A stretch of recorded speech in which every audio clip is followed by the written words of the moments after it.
Do you know how cuddly soft toy bears became teddy bears? Stay tuned and you will find out. So it's Gutan Tag from Germany, from this beautiful park at the base of the Alps in springtime. It's pretty magic. In this video, you're going to find out how and where teddy bears came from. You're also going to discover where cuckoo clocks originated.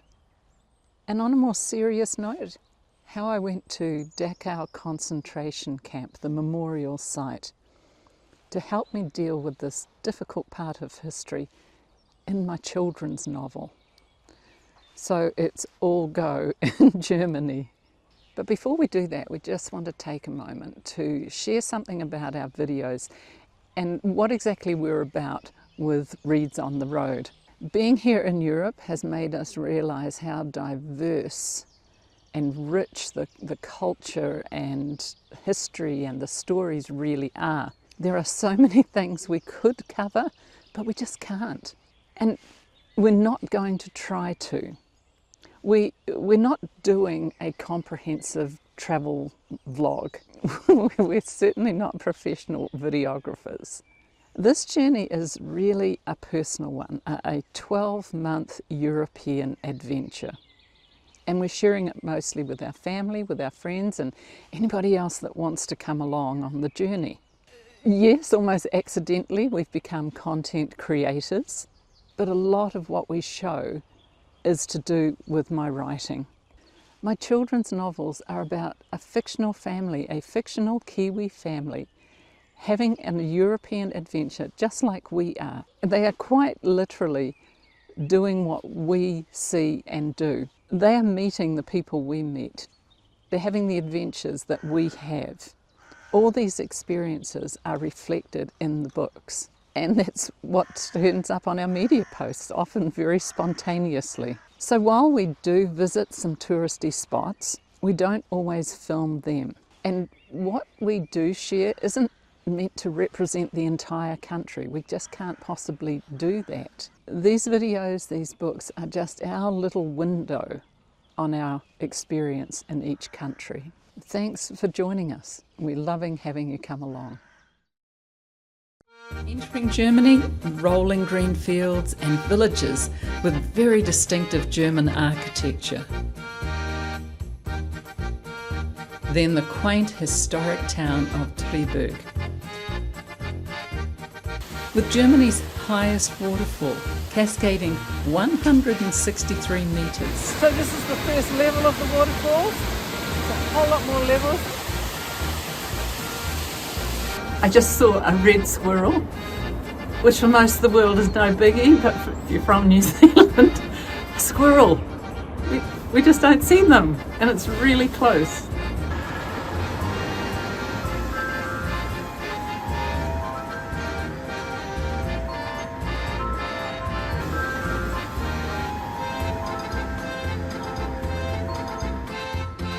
So all these clocks are hand carved, and each one tells a story, and that's the whole thing about the Black Forest cuckoo clocks.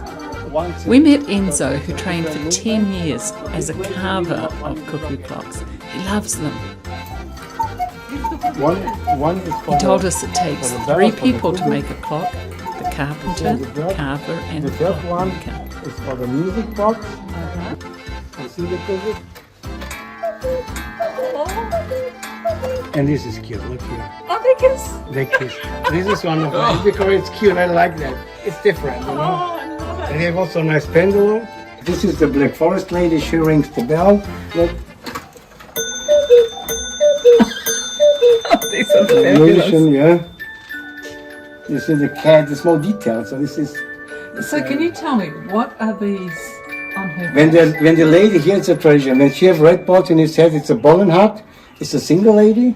When she have black balls in his head, it's married. Every clock tells a different story. With the family, we have mother, father, children. Yeah, they like more the family. I like more the hunting Family design clock. because this is one of the first designs. What a fun intro to Germany.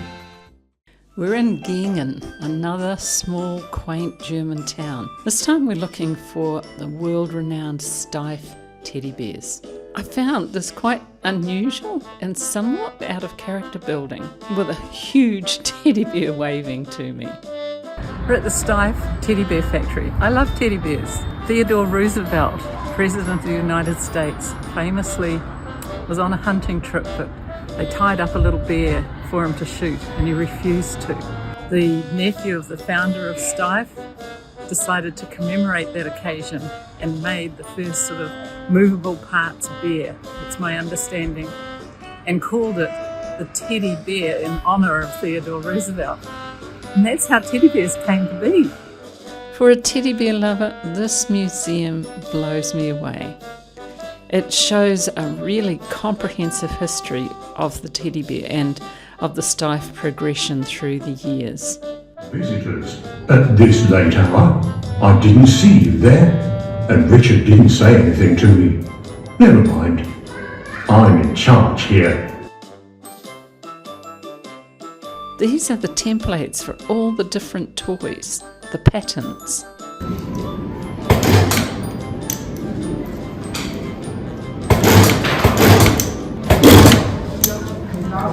I really loved watching these skillful women making these bears.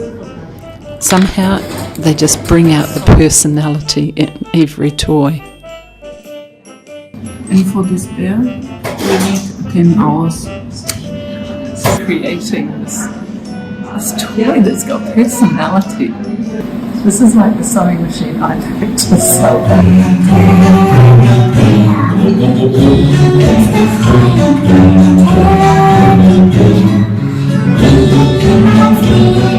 I have to try everything, including sliding down the inside of a snake.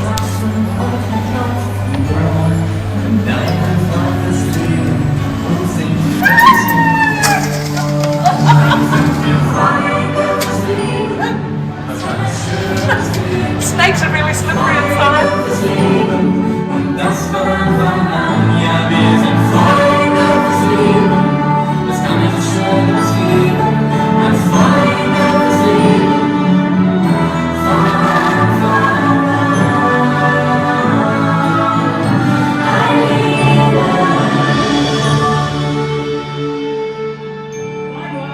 Take care and say hello to your teddies for me. And for me too! And hey, we're friends for life. Promise.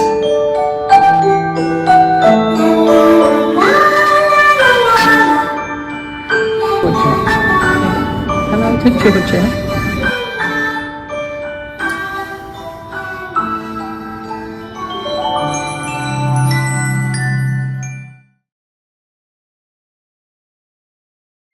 Some experiences leave a mark.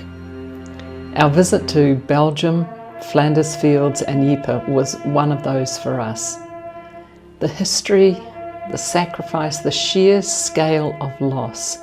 It's almost impossible to grasp. Among the many who never came home was Paul's own great-uncle, Harold Waddington Bourne, a name among thousands, a life cut short on our behalf. We stood in the French town of Le Quesnoy, where New Zealanders played a key role in its liberation. It brought pride, but also pain. So many stories, so much loss. Then came Dachau, one of the many concentration camps throughout Germany, a place we needed to visit, not wanted to. A place of silence, of shadows, of unbearable truths. We took the tour offered and we felt it was balanced, honest, but unflinching in its truth. We learned of the cruelty, the philosophy behind the Nazi regime, to strip away dignity, identity, and hope, to destroy people from the inside out.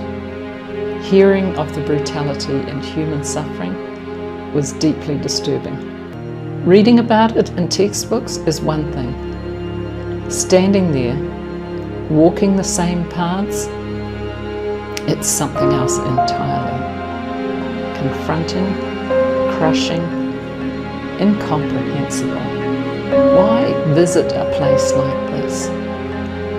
Certainly it's to honour those who suffered and died.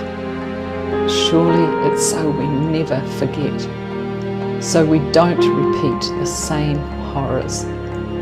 But it happened, and we can't turn away.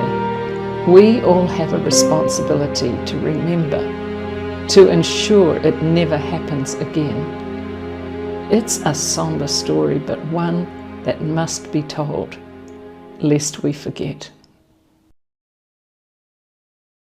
I need to share a little bit about the storyline for this book.